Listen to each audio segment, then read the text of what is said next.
ఆంధ్రప్రదేశ్ రాజకీయాల్లో మరోసారి పెను సంచలనం రేగబోతుంది. పండగ పూట రాష్ట్ర వ్యాప్తంగా ప్రతి ఇంట చర్చనీయాంశమయ్యే ఒక భారీ పరిణామం తెరపైకి వస్తుంది. తెలుగుదేశం పార్టీ అధినేత, ప్రస్తుత ముఖ్యమంత్రి నారా చంద్రబాబు నాయుడు బెయిల్ రద్దు దిశగా YSR Congress party legal cell విభాగం తీవ్ర ప్రయత్నాలు చేస్తుందన్న వార్త ఇప్పుడు రాజకీయ వర్గాల్లో వ్యాపిస్తుంది. ముఖ్యంగా గత వైసీపీ ప్రభుత్వ హయాంలో అదనపు అడ్వకేట్ జనరల్ పనిచేసిన పొన్నవాళ్ళ సుధాకర్ రెడ్డి ఈ వ్యవహారంలో కీలక పాత్ర పోషిస్తున్నట్లు సమాచారం. స్కిల్ డెవలప్మెంట్ కేసులో చంద్రబాబుకు లభించిన బెయిల్ను సవాల్ చేస్తూ అందులోని లోపాలను ఎత్తి చూపుతూ ఉన్నత న్యాయస్థానం పిటిషన్ దాఖలు చేసేందుకు ఆయన రంగం సిద్ధం చేసినట్లు తెలుస్తుంది.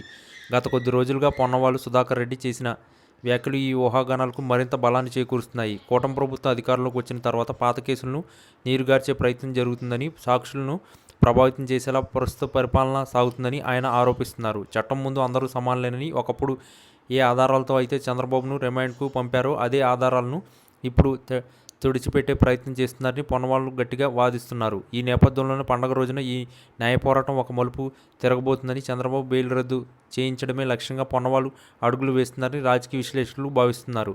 చంద్రబాబు నాయుడు జైలు నుంచి బయటకు వచ్చినప్పటి నుంచి ఆయన బెయిల్ నిబంధనలను అతిక్రమించారనేది వైసీపీ ప్రధాన ఆరోపణ. రాజకీయ సభల్లో పాల్గొనడం, కేసు గురించి మాట్లాడడం వంటివి బెయిల్ షరతులను విరుద్ధమని అప్పట్లోనే వాదనలు వినిపించాయి. ఇప్పుడు అధికారంలో ఉన్న చంద్రబాబు తన అధికారాన్ని ఉపయోగించి కేసు దర్యాప్తును ప్రభావితం చేస్తున్నారన్న అంశాన్ని పొన్నవాళ్ళ సుధాకర్ రెడ్డి ప్రధాన అస్త్రంగా మార్చబోతున్నారు. దర్యాప్తు సంస్థలైన సిబిఐ, ఏసీబీలను ప్రభుత్వం తన గుప్పిట్లోకి తీసుకుందని, తద్వారా పాత కేసుల్లో క్లీన్ చిట్ పొందేందుకు మార్గం సుగమం చేసుకుంటుందని ఆయన ఆరోపిస్తున్నారు. ఈ అక్రమాలను అడ్డుకోవాలంటే ఉన్నత న్యాయస్థానం జోక్యం చేసుకోవాల్సిందని ఆయన భావిస్తున్నారు.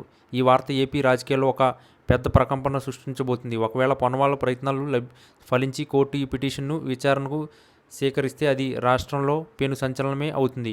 పండగ పూట ప్రజలందరూ ఆనందంగా గడుపుతున్న సమయంలో రాష్ట్ర రాజకీయ భవిష్యత్తును మార్చేసే ఇలాంటి వార్త రావడం ఖచ్చితంగా అందరినీ ఉలిక్కిపడేలా చేస్తుంది. ఇప్పటికే వైసీపీ శ్రేణులు ఈ విషయంలో సామాజిక మాధ్యమాల్లో పెద్ద ఎత్తున ప్రచారం మొదలుపెట్టాయి. న్యాయ వ్యవస్థపై తమకు నమ్మకం ఉందని, నిజం ఎప్పటికైనా గెలుస్తుందని వారు పేర్కొంటున్నారు.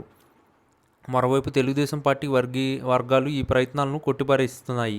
ఇది కేవలం రాజకీయ కక్ష సాధింపు చర్య అని, ఓటమి భారంతో ఉన్న వైసీపీ నేతలు ప్రజల దృష్టిని మళ్లించేందుకు ఇట్లాంటి కుట్రలు చేస్తున్నారని విమర్శిస్తున్నాయి. ఏదేమైనా పండగ రోజున పొన్నవాళ్ళ సుధాకర్ రెడ్డి వేయబోయే ఈ ఎత్తుగడ ఆంధ్రప్రదేశ్ రాజకీయ ముఖ్యక్షేత్రాన్ని ఏ తీరానికి చేరుస్తుందో చూడాలి.